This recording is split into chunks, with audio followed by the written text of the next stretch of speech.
My friends, every sincere seeker on this path eventually comes to a moment when they look toward the heavens and say, "Father, why do you not answer me?" It is a tender moment, an honest moment, a moment in which the heart feels its own longing more deeply than ever before.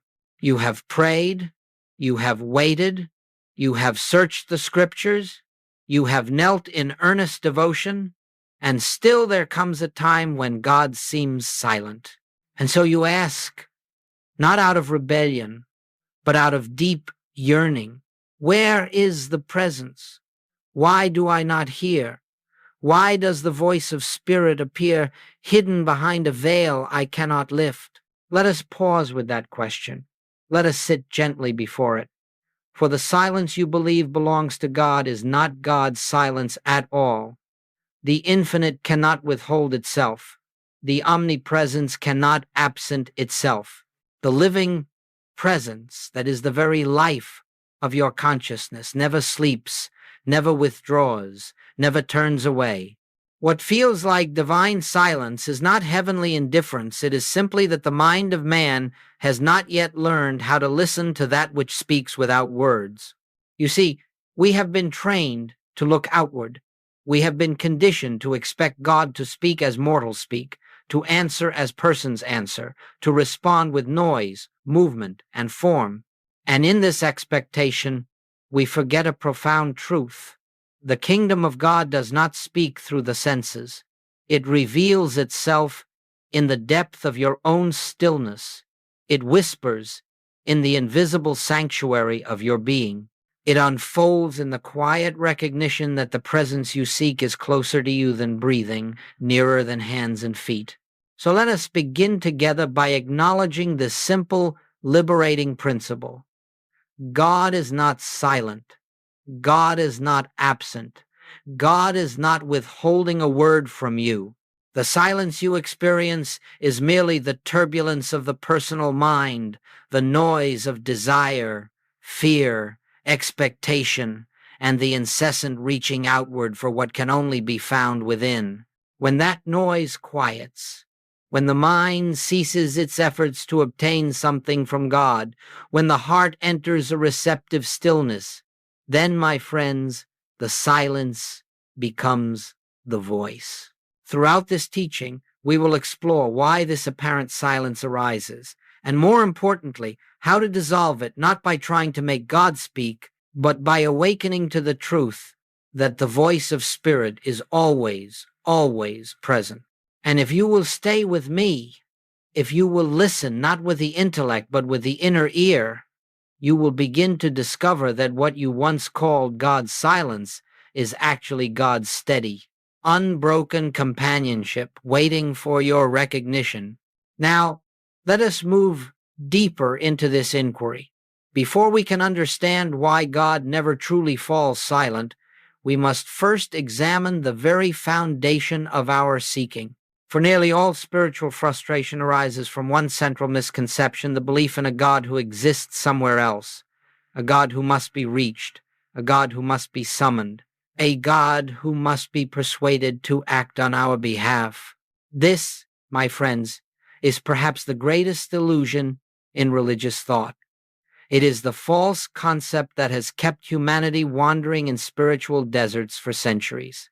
When you conceive of God as someone or something existing apart from your own consciousness, you immediately place yourself at a distance from the very source of your being, and from that imagined distance, you begin the long, weary process of trying to close a gap that does not exist. You pray upward, outward, beyond. You look for signs and wonders in the sky. You wait for messages from on high. Yet all the while, the divine whisper remains where it has always been, within you. Not buried, not hidden, but present as the infinite life which animates your breath, your awareness, your very existence. The problem is not that God is far away, but that we have been taught to search in the wrong direction. You see, the moment you imagine God as external, You create in your own consciousness a sense of separation. And that sense of separation becomes the very barrier through which the voice of spirit seems unable to penetrate.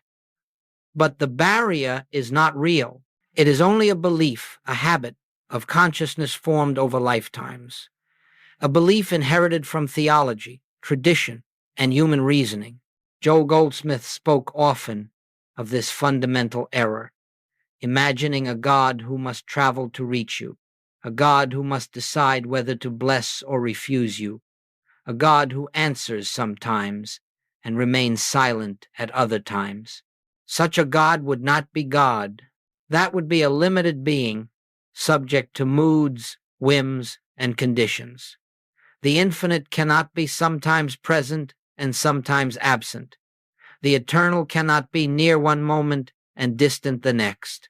The all-presence cannot retreat or return. There is no separation. There never has been. The separation exists only in the human concept of God. God is not a far-off deity to be petitioned. God is the essence of your own consciousness, the light that shines not upon you, but as you, the presence that does not enter your life, but is your life.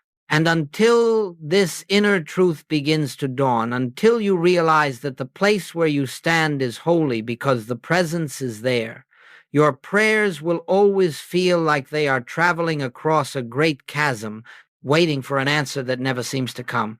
But once this illusion is corrected, once you begin to understand that the kingdom of God is not a distant realm but the ground of your being, everything changes.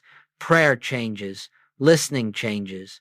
Your whole spiritual practice becomes transformed, for you are no longer seeking a God who must speak. You are awakening to a God who is already speaking, already present, already expressing, already living through you. Let us now continue, for this understanding forms the foundation for all that follows. When the concept of a distant God dissolves, the seeming silence of God dissolves with it. As we continue, let us look honestly at the experience we call God's silence. For once we understand that God is not distant, that God is not withholding or absent, we must ask, what then creates the sense of separation? What blocks the awareness of the ever-present voice? The answer, beloved friends, is far simpler and far more subtle than most imagine. The silence you believe comes from God is, in reality, the noise of the human mind. The mind, restless, reaching, grasping, fearing, desiring, is so full of its own activity that the gentle whisper of spirit cannot be recognized. God is not silent. Thought is loud. It is this noise, this ceaseless inner movement that drowns out the still small voice. For the voice of God does not compete with human thought. It does not shout to be heard above the clamor. It does not push its way into consciousness. Spirit speaks from the depths, not the surface. And so long as the surface is disturbed, the depths remain unnoticed. Consider your prayers. So often they are filled with pleading. God, help me. God, show me. God, fix this. God, why don't you answer? But every one of these prayers, however sincere, carries within it a hidden assumption, the belief that you lack something and that God must supply it. And in that belief lies the root of separation, a prayer born of fear, of urgency, of longing, is the prayer of a mind not yet still. It is the prayer of a consciousness that has forgotten its own divine completeness.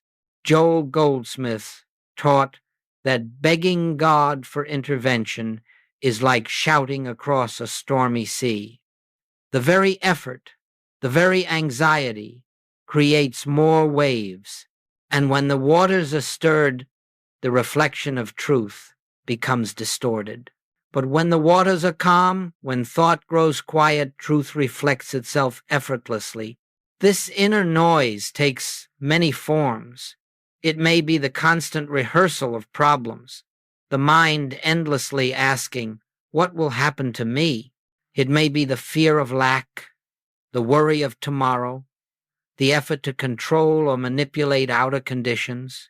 It may even be spiritual striving, the attempt to force an experience of God through willpower, effort, or intensity. All of this is noise. And in the midst of this noise, we say, "Why is God silent?" But it is not God who is silent, it is we who are loud. When the mind is filled with its own activity, there is no room for the gentle movement of the Spirit. The presence does not interrupt.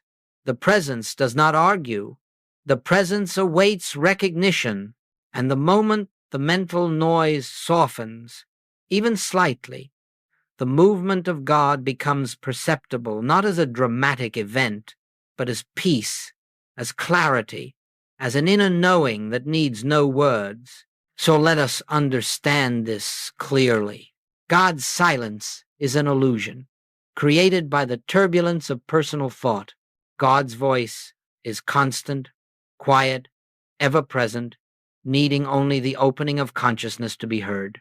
When we release our frantic prayers, when we stop trying to make God speak, when we cease asking for signs and begin resting in trust, then, without effort, the divine message emerges not through the senses, but through the inner awareness that arises from stillness, and it is to the stillness that we now turn. And now, as we turn inward more deeply, we come to one of the most essential truths in all spiritual practice. God is heard only in stillness, not the stillness of inactivity, not the stillness of sitting motionless, but the stillness of consciousness, that deep, unhurried quiet in which the turbulence of the mind subsides and the soul becomes receptive to the presence that is forever speaking. The voice of spirit is not loud. It will not overpower the senses. It does not push its way into awareness. The divine message is not a thunderous proclamation. Rather, it is a gentle unveiling, a soft inner movement, a quiet dawning of truth that appears in the silence between thoughts. It comes not because we demand it, but because we become still enough to notice what has always been. Joe Goldsmith often spoke of entering the secret place of the Most High, and he did not refer to a physical location. He spoke of a dimension of consciousness, an atmosphere of awareness where the personal mind grows silent and the infinite reveals itself. This stillness is not something we create. It is something we allow. We do not achieve it through effort. We slip into it by relinquishing effort.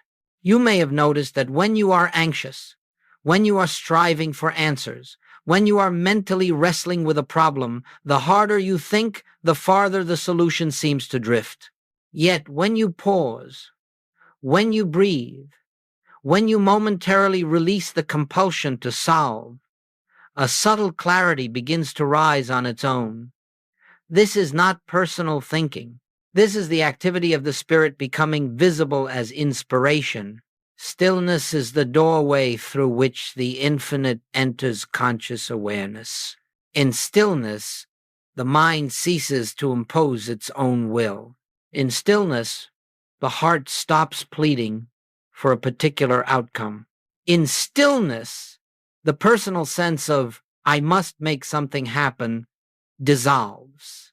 And in that sacred pause, in that inner quiet, the presence begins to reveal itself, not as a voice speaking sentences, but as peace. It may come as a deep breath that you did not consciously take. It may come as a sudden release of tension in the chest. It may come as a sense of lightness, an unexplainable calm, a quiet confidence that does not originate from human reasoning. This, my friends, is the voice of God. For God is not heard in words. God is heard in peace. God is heard in clarity.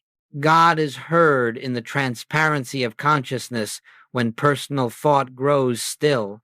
You do not enter this stillness by force. You do not wrestle the mind into silence. You simply become aware of the presence of a deeper life within you, a presence that waits patiently for your recognition. And when recognition dawns even faintly, the silence you once feared becomes the very place where God speaks most clearly. Let us understand that stillness is not the absence of thought, but the absence of resistance. It is the moment when we stop pushing, stop grasping, stop asking, and begin allowing. In that allowing, the divine impulse emerges naturally, irresistibly, quietly. We now begin to see that God was never silent. It is only in stillness that the truth of this becomes unmistakably clear. And now, having entered the atmosphere of stillness, let us consider the next movement of spiritual realization, which Joel Goldsmith called the art of inner receptivity. Stillness prepares the ground, but receptivity invites the seed of truth to take root. Stillness quiets the mind. Receptivity opens the heart. And without both, we cannot hear the gentle movement of the Spirit within us. Receptivity, my friends, is not a technique. It is not something to be mastered through practice or repetition. It is a posture of consciousness, an inner stance in which we release every trace of striving and become simply open, available, responsive to the presence that is forever seeking to reveal itself. Most prayers are attempts to reach God, but receptivity is the sacred willingness to be reached. It is the inward relaxation that says, "Speak, Lord, thy servant listens." Not tell me what I want to hear, not give me what I desire, not fix this situation, but a quiet, humble, unconditioned listening that expects nothing and welcomes everything that flows from Spirit. Joel Goldsmith would say, "Do not pray for things, pray for light." That light does not come through the manipulation of thought. It comes through receptivity, through the recognition that the infinite is already present, already complete, and needs only your openness to reveal its fullness. What does this receptivity feel like? It feels like an unclenching of the soul. It feels like the loosening of the inner fist that is held tightly to fear, desire, and control. It feels like resting in the assurance that all good flows from within, not from without.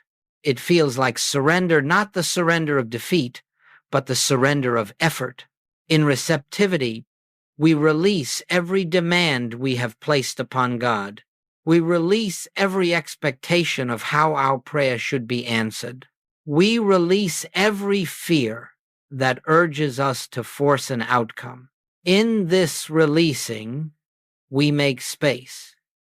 And into that space, the divine impulse flows, not dramatically, not forcefully, but with the unmistakable gentleness of truth that is self-evident the moment it appears. Receptivity is the letting go of personal will. Receptivity is the willingness to be taught by the Spirit. Receptivity is the capacity to receive what the mind could never imagine on its own. And so, instead of asking God for solutions, we become receptive to the inner realization that reveals solutions without struggle. Instead of pleading for guidance, we open to the subtle intuition that carries guidance within it. Instead of begging for peace, we rest in the recognition that peace is our natural state, awaiting our acknowledgement. This is the art of receptivity, to become still enough to hear, open enough to receive, and humble enough to allow Spirit to reveal truth in its own way and its own time. When consciousness takes this shape, when we cease trying to direct the infinite and begin allowing the infinite to direct us, the illusion of God's silence dissolves, for the voice of truth is forever speaking, forever moving, forever illuminating. It requires only that we become receptive enough to notice its eternal activity within our own being. Now, my friends, it is one thing to speak of stillness and receptivity when life is calm, when the days unfold with a certain ease and the heart is not heavily burdened. But let us be honest with one another. It is during life's darkest moments that the silence of God seems most unbearable. When illness strikes the body, when financial uncertainty rises like a storm, when a relationship breaks, when grief stands uninvited at the doorway of your life, these are the moments when you reach most earnestly for God. And these are often the very moments in which you feel that God does not answer. Let us explore this tender, difficult territory with compassion. When crisis appears, the mind becomes agitated. Fear floods into consciousness like a rapid current. The heart reaches outward for divine intervention, for relief, for assurance, for a sign that all will be well. And when no immediate answer comes, when the heavens seem unmoved, we feel abandoned, unheard, forsaken. But listen carefully. It is not that God has withdrawn. It is not that God has chosen to remain silent in your hour of need. What you are experiencing is the intensity of your own fear drowning out the quiet movement of spirit. Goldsmith often said that the greatest challenge for the seeker is not the crisis itself, but the belief that crisis has power. For the moment you fear a condition, you elevate that condition to the status of a second power, one capable of overshadowing God's presence. And in that belief, fear expands, thought becomes turbulent, and the inner doorway to stillness narrows. It is this turbulence, not divine silence, that obscures the gentle movement of spirit. Understand this truth. Crisis does not silence God. Crisis only amplifies the noise of the human mind. And when the mind is noisy, the whisper of spirit cannot be heard. So what do in crisis? We do not deny our humanity.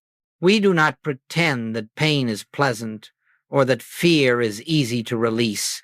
We do not condemn ourselves for trembling, but we learn to hold two truths at once. The material circumstance is real to the senses. The spiritual reality is deeper, more enduring, and untouched by appearances. This dual awareness, difficult though it may seem, is the foundation of spiritual maturity. You may be facing a medical diagnosis. On the human level, you address it with wisdom, care, and whatever practical steps are called for. But within your consciousness, you quietly, gently, persistently recognize that your true being, the life which animates you, is whole, eternal, and unharmed. You do not deny the condition. You deny its power to separate you from the presence.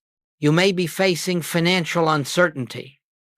On the human level, you make prudent adjustments, seek counsel, and act responsibly. But in the deeper sanctuary of your awareness, you rest in the truth that supply does not come from the world, it flows from the infinite source within your own consciousness. You do not deny the bills. You deny the belief that your good is external. You may be enduring the loss of someone you love. You grieve honestly. You feel the ache of the heart, and you honor the human experience of sorrow. But beneath the grief, you hold to the understanding that life is indestructible, eternal, forever flowing, that spirit does not end, and therefore nothing real is ever truly lost. You do not deny your tears. You deny the belief that death has triumphed over life. In each of these, God is not silent. Your grief, your fear, your despair are simply louder than the whisper of the presence. But as you breathe, as you soften, as you acknowledge spirit even faintly, the noise begins to quiet.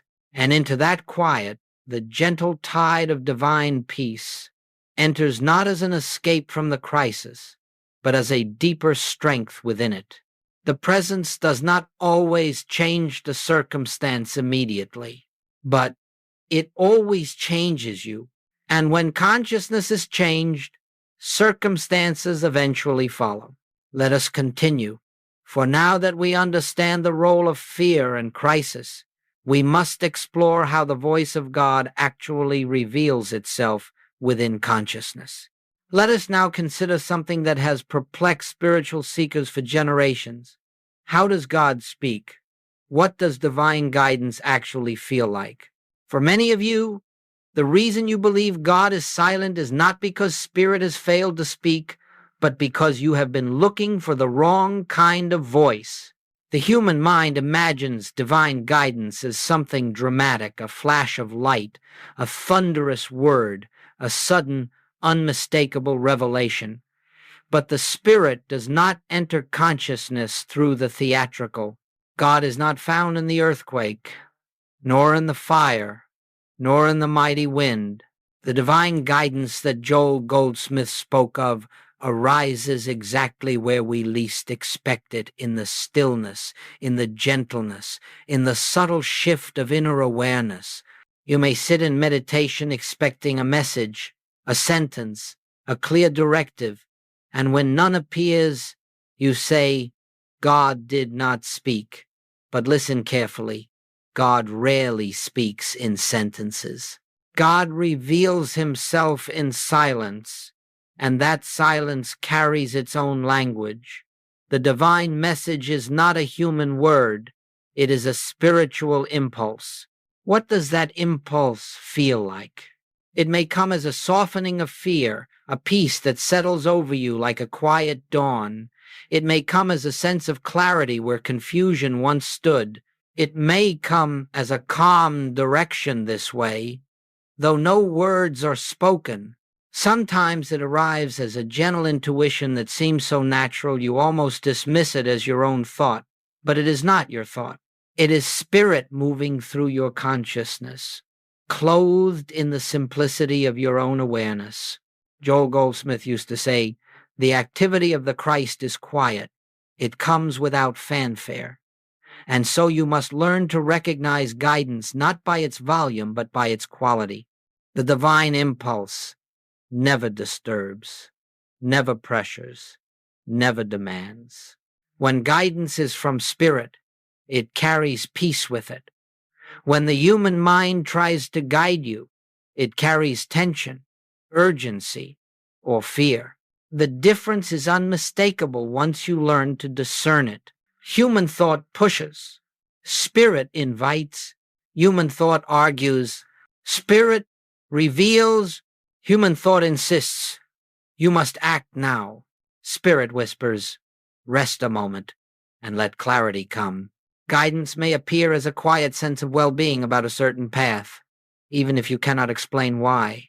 It may appear as a gentle restraint. Something within you hesitates, not from fear, but from a quiet knowing that this is not your step to take. It may appear as an idea that arrives fully formed, effortless, as if placed in your awareness from a deeper place than thought.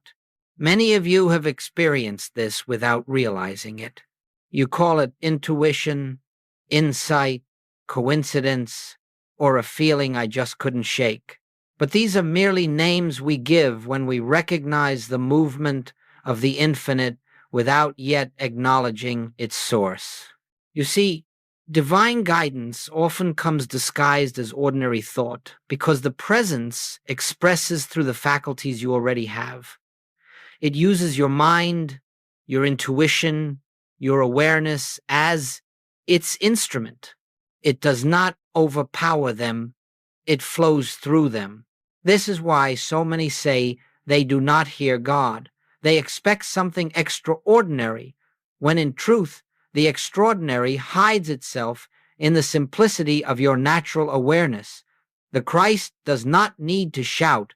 The Spirit does not need to break into your consciousness. The infinite whispers. because it knows that once your mind grows quiet, the whisper will be enough. And so when you say, God does not guide me, consider this. Perhaps the guidance has come, but it was so gentle, so peaceful, so natural that you dismissed it as nothing. Perhaps the peace you felt was the answer. Perhaps the small inner nudge was the direction. Perhaps the subtle discomfort was the warning. Perhaps the quiet confidence was the affirmation. The Spirit speaks constantly, but never loudly. The guidance of God is not a voice. It is an awareness. Not an instruction, but a realization. Not a command, but a flow. When you begin to trust this gentle movement within, when you honor its quiet authority, you will discover that divine guidance has been present all along, waiting only for your recognition. Now, as we continue, let us explore how this guidance becomes more constant, more natural, and more evident as you learn to live from the practice of the presence. As we move deeper into this work, we begin to understand that divine guidance is not an occasional event. It is not something that happens only in meditation or in times of great need. It is a continuous activity, a perpetual movement of the infinite within consciousness. The question is not whether God is guiding you. God is always guiding. The question is whether your awareness is open enough, quiet enough, receptive enough to notice the guidance that flows like a steady stream beneath the surface of daily life. This brings us to one of Joel Goldsmith's most essential teachings, the practice of the presence. Now, this phrase does not refer to repeating affirmations or reciting sacred words throughout the day. It does not mean manufacturing spiritual feeling or forcing the mind into devotion. No, the practice of the presence is far simpler and far more profound.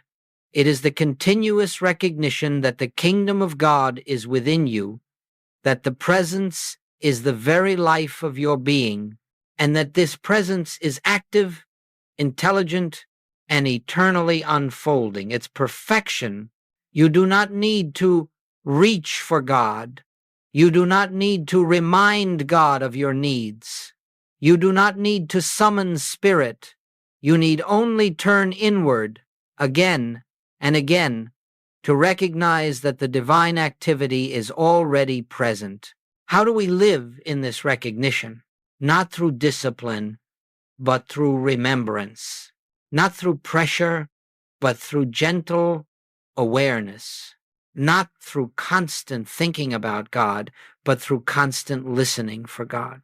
You begin your morning with the simple realization, the presence goes before me. The presence walks with me. The presence fills my consciousness now. Not spoken loudly, not repeated mechanically, but allowed to settle like a soft truth resting over the heart. As you move through your day, whenever disturbances arise, fear, irritation, confusion, you do not fight them. You do not condemn yourself. You simply pause, if only for a moment, and remember, the kingdom is here, the presence is here, let me be still and listen. This pause may last only a breath, but that breath opens the door of consciousness. In that instant, the mind's momentum slows, the emotional reaction softens, and the quiet movement of spirit becomes perceptible again. Living in constant listening does not mean abandoning your responsibilities or withdrawing from the world. It means carrying the awareness of God within every activity, preparing a meal, speaking with a loved one, engaging in work, facing challenges. You are not trying to bring God into these experiences. You are recognizing that God is already the substance, harmony, and intelligence of every experience. Over time, this gentle practice creates a shift so subtle you may not notice it at first. You begin to respond to life with greater calm. Decisions arise more naturally. You feel less urgency, less fear, less need to control outcomes. You become more patient, more present, more compassionate, not because you try to be, but because the presence within you expresses its own nature through you. As this continues, you discover a remarkable truth.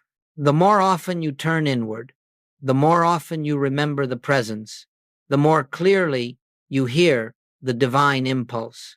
What once seemed like the occasional whisper becomes a familiar tone. What once felt like rare insight becomes an ongoing flow. What once felt like silence becomes companionship.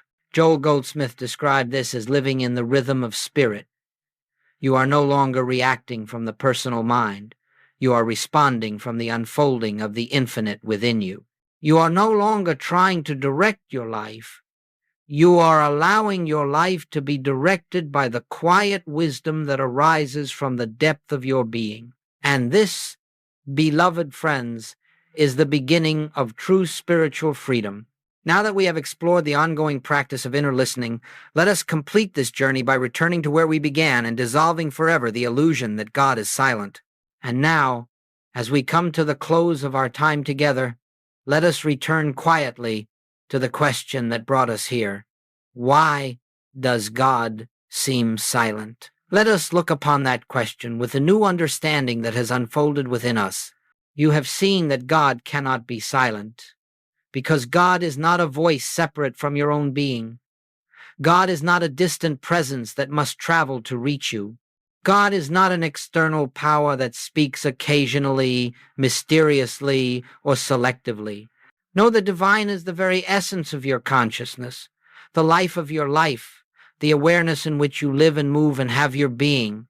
Silence was never God's doing. Silence was the noise of the personal mind. Silence was the turbulence of fear. Silence was the reaching outward for what can only be found within. Silence was the expectation that God must speak in words when God speaks in peace.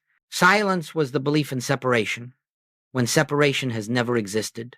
And so, as this understanding dawns, the question dissolves. There is no longer a need to ask, why does God not answer me?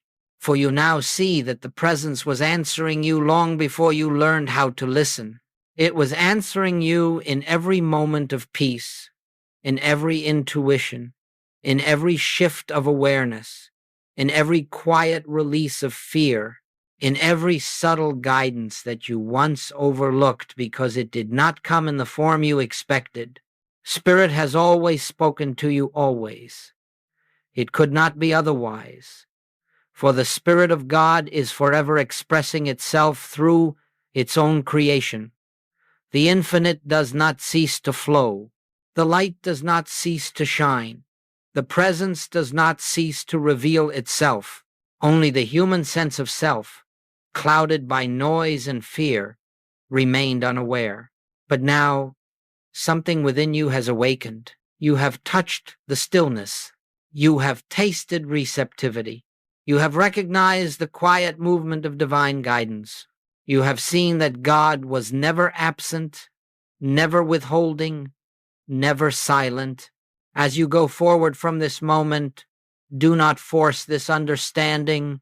Do not try to hold on to it with effort. Simply remember gently, quietly, that the kingdom of God is within you. In the smallest pause of the day, in the simplest breath of awareness, in the quiet turning of thought toward the presence, you create the openness through which Spirit reveals its unbroken communion. Do not be concerned if the mind becomes noisy again. Do not judge yourself if fear returns. Do not despair if you momentarily forget the presence, for the presence does not forget you. The sun does not cease to shine because a cloud passes before it. The voice does not stop speaking because your mind grows loud. The kingdom does not withdraw because you fail to look within. It waits, patiently, tenderly, eternally, for your recognition. You are never abandoned. You are never unheard. You are never separated from God. And so, as we bring this teaching to a close, let the final realization rest softly upon your heart.